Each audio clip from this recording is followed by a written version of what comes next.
Hi, everybody. In case you don't know me, I'm Jessie Caton. I'm a leadership coach and consultant. I work with leaders in a variety of settings. And today I want to share with you one of my most popular and powerful concepts, which is the notion of positive not caring. This idea has been really helpful, powerful, and liberating for people in a variety of fields, and especially in the human services, where there are those professionals and leaders can often find themselves caring so much about others and about situations that they often run the risk of burnout, in which case they end up not being helpful to anyone, and no one wants that. Positive not caring is really powerful because so often the idea of choosing not to care seems so foreign to people who connect their value as a professional and as a person to their capacity to care. But no one has unlimited caring available to them. You can run out of caring just like you can run out of any other internal resource. So positive not caring gives you more freedom and power over how your energy and internal resources are going to be spent. And that's an incredibly valuable skill to have. Furthermore, most people who work in really emotionally demanding jobs, which is pretty much everyone, don't even realize that it's possible to have the option to not care. They don't even realize that it's possible to withdraw your energy, attention, investment, and emotional engagement from a situation for the sake of a more positive outcome. But that's what it's all about. So when is it a good idea to choose the positive not caring path? First, when you encounter a situation where aspects are out of your control and you can't control what other people think, feel, or do. So when you find yourself overly invested in what someone else is thinking, feeling, or doing, and you have done what you could, what you have control over, that's a situation where positive not caring can be helpful in shifting your perspective. Secondly, if a situation is taking a toll on you by taxing and depleting your internal resources, that is, your energy, attention, and your cognitive and your emotional bandwidth beyond what is best for you, then that sounds like something to positively not care about. So let's say someone criticizes you in an unhelpful way. Their thoughts, opinions, and words don't offer you anything, and they actually hurt your feelings. You can decide, I think that person's opinion sounds like something I should positively not care about. If you want, you can allow my voice, I let clients do this if it's helpful to them, to come into your mind and say, this sounds like something you should positively not care about. And then take this situation and you throw it in the positive not caring bucket, and then look for the positive feelings that doing that enables for you.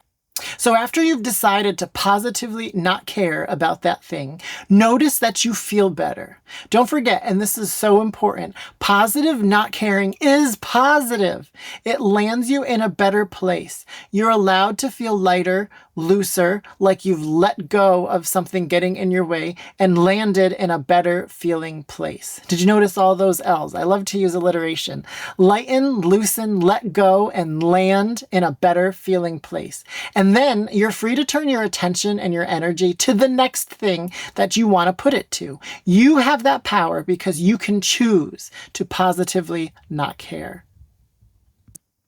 So, like I said, positive not caring is a really powerful and transformative for people who have believed their whole lives that their job is to please other people. And in a leadership role, or really any role, if you beat yourself up every time someone else is displeased with you or with a situation, that can take a really undue and unhelpful and unhealthy toll. So positive not caring is a way to prevent that from happening. Remember, it is positive. It's not cruel or selfish or harsh. You are simply allowing yourself to get to a better feeling place because, and I always teach this to everyone, you are at your best when you are feeling good. But you don't have to tell someone, and in fact, I suggest that you never tell someone else that you're choosing to positively not care about their situation. They probably won't like that, and it doesn't sound good, but it's something that you do internally for yourself, for your own sake. You decide internally that you're going to simply positively not care because other things need and deserve your positive attention. So let me give you an example.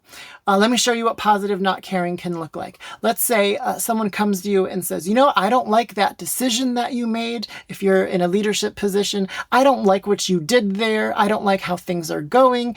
But they don't offer you anything that's useful in terms of making a positive change. They're just looking to gripe or criticize. They're just looking to bring you down into the negativity that they're experiencing. And you might be tempted. You might say, oh, someone's displeased with me. Uh-oh, did I do this wrong, etc.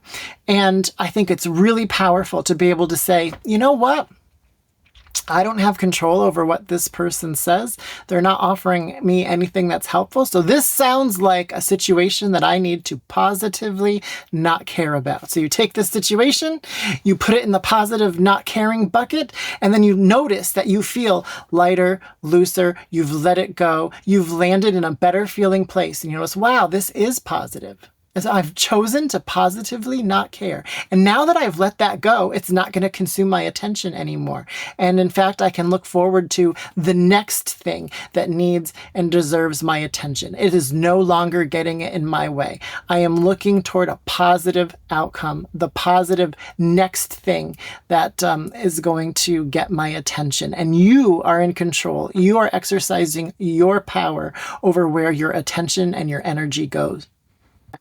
Positive not caring is something that you can get better at through practice. So start using the concept and technique today. And I really would like to reassure you, you're not going to end up as an uncaring person. You just won't, because that's not a part of who you are. And if it's not a part of who you are already, you're not going to develop that. So you have my permission, if you need my permission at all, which you don't, but if you needed to hear it, you can start practicing this today. You won't go down a slippery slope of negativity. You just don't need to worry about that. I've had clients that worried about that, and it just never happens. You will instead find yourself better able to be there for the situations that need you, and you'll feel better about everything, which is the whole point. So I would love to hear from you. What's a situation that you need to choose to positively not care about? Please share in the comments or reach out to me to let me know. My email address is jessie@jessiecaton.com. I would love to hear, because I positively do care if this is helpful to you.